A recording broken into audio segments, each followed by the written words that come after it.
Viņā par bumbu, proti, lai pārkāptu noteikumus un lai Hošī tagad būtu iespēja izpildīt soda sitienu.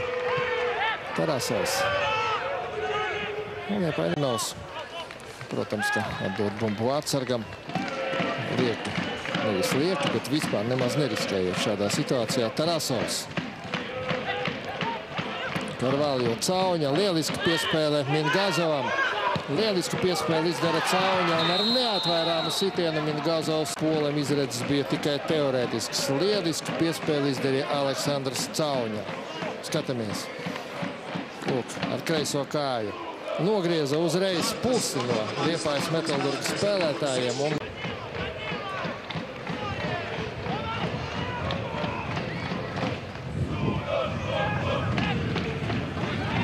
Tarasovs. Turkovs, Mingazovs. Daudz gaidu, protams, mēs varam diskutēt, skatoties uz tribīnēm, bet situācija pirms šīs kārtas ir, ka Skonto ir pārsvars 6 punkti. Pusargam sarunā, vienā no sarunām ar Dzevetjeri, viņš sacīja, ka jābūt mazliet tehniskākam vēl, ja grib būt malējs pusargs Žigajevs. Nu, mēs jau tā līdz galam droši vien arī neuzzināsim, kāds tad ir īsti trenera Dzevetjeri. 1-1. Kaspars Dubra. Šķiet, viņam tie ir jau 4. vārdi šajā sezonā. Tieši aizsardzības centrā. Skonto komandas centra aizsargs. Redzam, Tarasovs cīņā par bumbas. Viena nav piespēle. Lūk, kā sanāk un Bulvītis. Stadionā laukumā parādījās kādu minūti vēlāk nekā Ventspilnieki. Perepļotņins atkal piespēle soda laukumā. Vlasovs.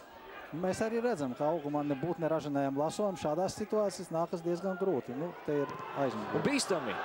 Vēl viens sitiens pa vārtiem. Vlasovs vēlreiz glābi. Jebkurā gadījumā. Beigās Jelgava uzvarēja kausa izcīņā un Skonto neuzvarēja kausa izcīņā, kā tas tika paredzēts. Nu, kas tā varēja būt, jā. Jā, krietni viss pamainījās. Bet tad jau varbūt arī situācija gan komandu komplektēšanā, gan arī daudzos citos aspektos.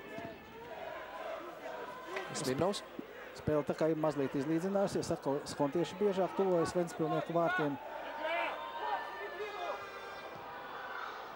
Nu, Vlasovs labi spēlē. Bīstami, kā zaudējis vienu brīdi, tā kā šķita arī bija jau kļūst par pamatsastāvu, starta sastāvu spēlētāju, bet tagad atkal Rubins ir atgūs formu un atgriezies starta sastāvu, un Žigājevs atkal ir tāds tuvākā rezerve, nevis pamatsastāvu, starta sastāvu spēlētājs Latvijas valsts vienībā. Nu jā, bet arī, ja runājam par valsts vienību, tad es pieļauju, ka arī šī spēle pret Ķīnu tāda varētu būt pārāk daudz eksperimentēt. Protams, arī ar valsts vienību nevar. Mums nav arī tik daudz to spēlētāju, kurus varētu likt. Jā. Bīstami. Kas pa vārtiem? Tarasovs 2-2. Fantastisks sitiens. Nu, šovakar visas līdzjutēji, kas ir Skonto stadionā. Tādi varbūt klasiski cīņas vārti varbūt ir bija. Tad, nu, 2 gan Jura Žigajeva sitiens, gan tagad Tarasova sitiens. Petersons. Piespēle Armanda Petersona izpildījumā, un Tarasovs izmanto to, ka ir augumā ļoti ražens spēlētājs un fantastiski precīzi šis sitiens. Ja vien nebūtu tik tukšs tribīns, šo video var... Futbolīgas pirmā pusfināla spēle starp Skonto un Liepājas Metalurgu. Vaļausks guva 1 vārtus un Jemēļins ar 11 metru soda sitienu otrus. Varēja mierīgi bumbu apturēt un sākt uzbrukumu Laizāns. Apzināti palaid bumbu garām Juniors, cerēdams, ka tā nonāks līdz Kaļišņčenko. Tā nenotika. Juniors, Mišaģuks, Tarasovs.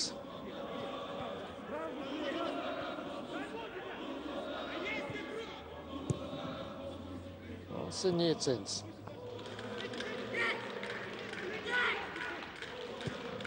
Smirnovs. No Hmīza bumba atstāja laukumu.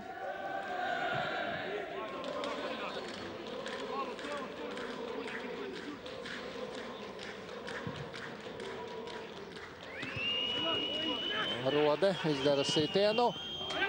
Un Tarasovs pagriezienā tieši no gaisa ar kreiso kāju ieraida bumbu vārtu tālajā apakšējā stūrī. Ar spole, bet šoreiz tas nebija viņa spēkos.